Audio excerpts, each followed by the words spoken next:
89,720. That is how many PSLF buyback applications are pending.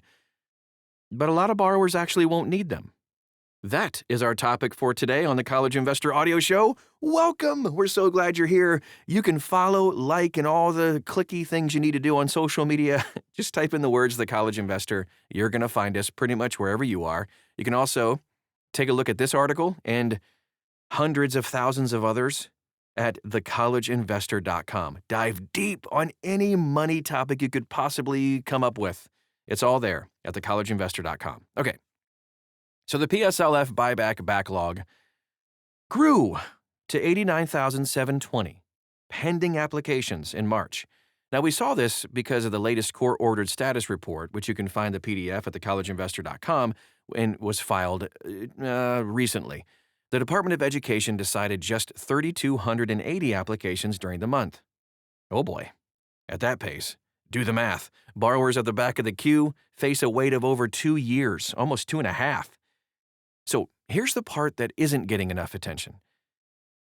A huge portion of these applications will likely be denied or closed, not because borrowers don't qualify, but because they'll finish PSLF the normal way before the buyback application is ever even touched. We have a numbers breakdown, which I won't get to because it's just too confusing to do in audio form. You can find it inside this article at thecollegeinvestor.com. But let's move on to this. The PSLF buyback backlog is going to lead to denials.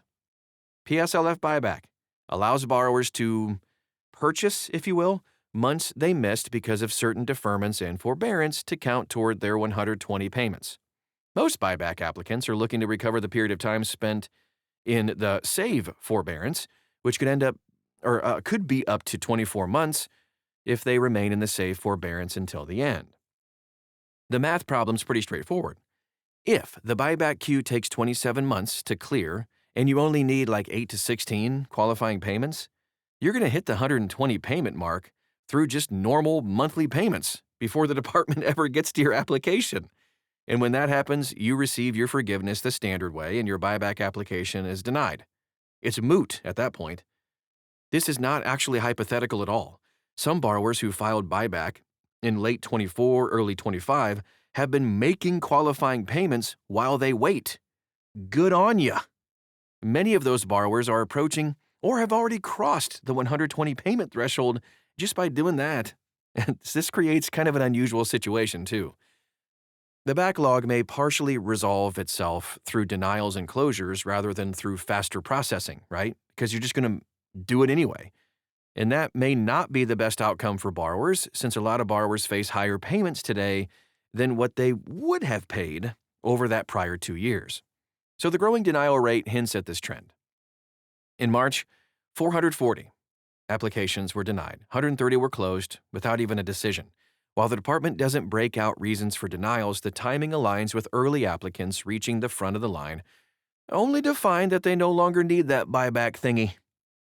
Here's what this means for you if you're in this situation, or if you know somebody who is, share this with them.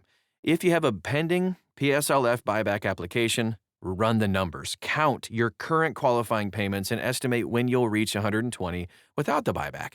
If the answer is sooner than the estimated queue wait, which is 2.5 years, you may not need to buy the buyback at all. In that case, just make sure you're on a qualifying repayment plan, which is either IBR, PAYE, or PAY, ICR, or the upcoming WRAP plan coming in July. And keep making monthly payments while you wait. Here's how this all connects. Let's connect those dots for you. We've been tracking the PSLF buyback backlog for a while, since the court-ordered reporting began. Last month, we talked about the queue could mean a 3-year wait for public servants. We've also covered whether PSLF buyback is even worth it because of the rising costs and processing delays, and why borrowers may want to switch to an active repayment plan rather than sit around and wait in forbearance. Or, at the very least, keep making your minimum payments. And that is actually our show for today. Wrapping it up pretty quickly, but I hope it was helpful to you as we do see a little bit of movement, a little bit of progress being made, but still asking the question, Is this worth it?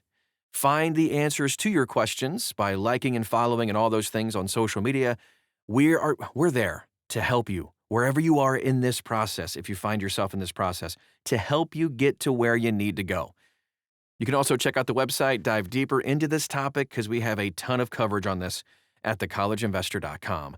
Thanks so much for stopping by today, and we'll talk to you again real soon.